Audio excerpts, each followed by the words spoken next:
Alright, let's talk about Starship Troopers, because this movie, it's so much better than people give it credit for.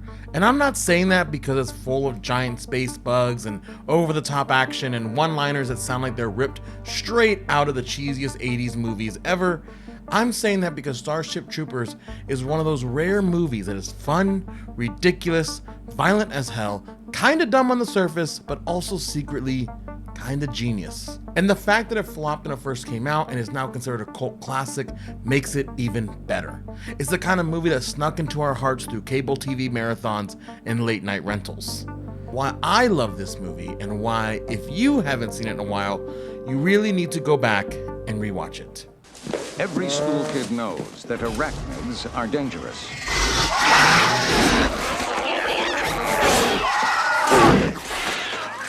However, Mormon extremists disregarded federal warnings and established Port Joe Smith, deep inside the arachnid quarantine zone. Too late, they realized that Dantana had already been chosen by other colonists, arachnids. Would you like to know more?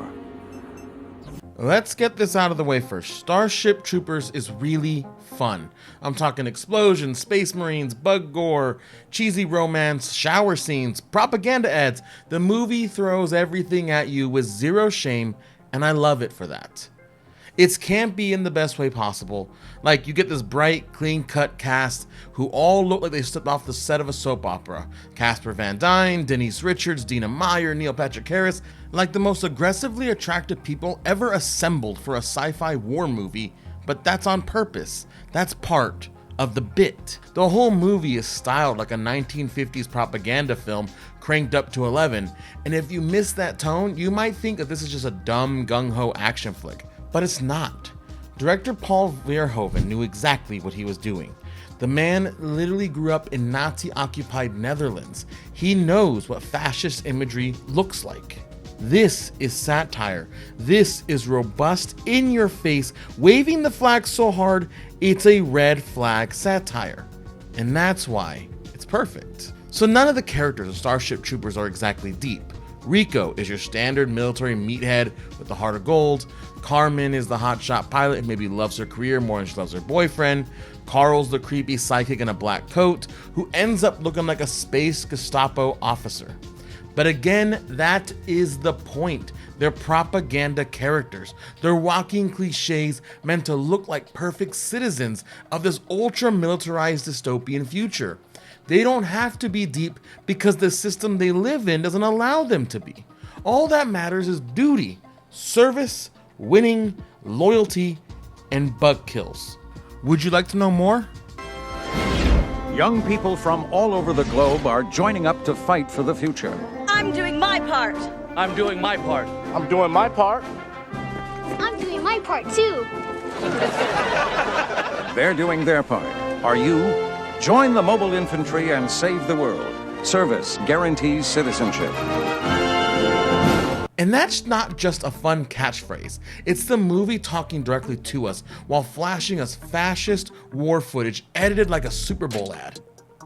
And look, even if you somehow miss the satire, Starship Troopers still works. The action is awesome. You've got mobile infantry landing on alien planets, running into hordes of giant bugs, and just getting destroyed. And these aren't clean Marvel-style battles. This is messy, it's chaotic. Soldiers are screaming, getting ripped apart, blood spraying everywhere. This movie is crazy.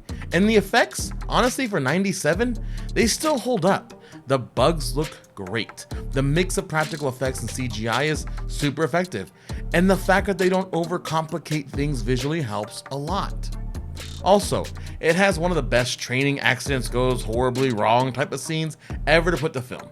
You know the one I'm talking about. You know, the running drills, someone forgets to turn on the safety on the live rounds, and bam, that whole his helmet didn't do a damn thing moment. It's brutal. And here's where things get really fun. When Starship Troopers came out, a lot of critics and even some viewers thought it was just a dumb action movie. They didn't get the satire. They were saying, why are these characters flat? Why is the military so over the top? Why does this feel like a recruitment ad? And that's exactly what Verhoeven wanted.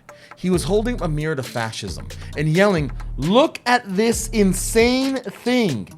And people were instead saying, wow, there happens to be some cool bugs in this movie. It's honestly hilarious in hindsight, but also it's a little brilliant because the people who got it knew this was biting social commentary. And the people who didn't and still kind of enjoyed it, they just saw it as a violent, flashy space war movie. And you know what? Everybody wins. But that's why this movie stuck around. Because once people did start to get it, it gained a whole new level of appreciation. It's like discovering that there's a second movie underneath the one that you thought you were watching. What's kind of disturbing is how relevant that this movie feels now. The media manipulation, the glorification of war, the idea that service equals citizenship. That's not science fiction anymore. That's just a Tuesday. Those propaganda commercials scattered throughout the movie, they're basically meme formats now. The would you like to know more clips have lived a whole second life online. They've become shorthand for every time the government or corporations try to sell us something extreme as being completely normal. And honestly, that's why this movie lasts. It has layers. It's fun, it's dumb, it's clever, it's dark. But it's really just like RoboCop's chaotic younger brother that got really into war movies instead of police procedurals. In fact, it's saying, of course, that this fascist propaganda that is kind of apparent in the movie should be really read, at least that's how we meant it, should be read as something that is not good. So whenever you see something that you think is fascist, you should know that the makers coincide with your opinion, thinking that it is not good.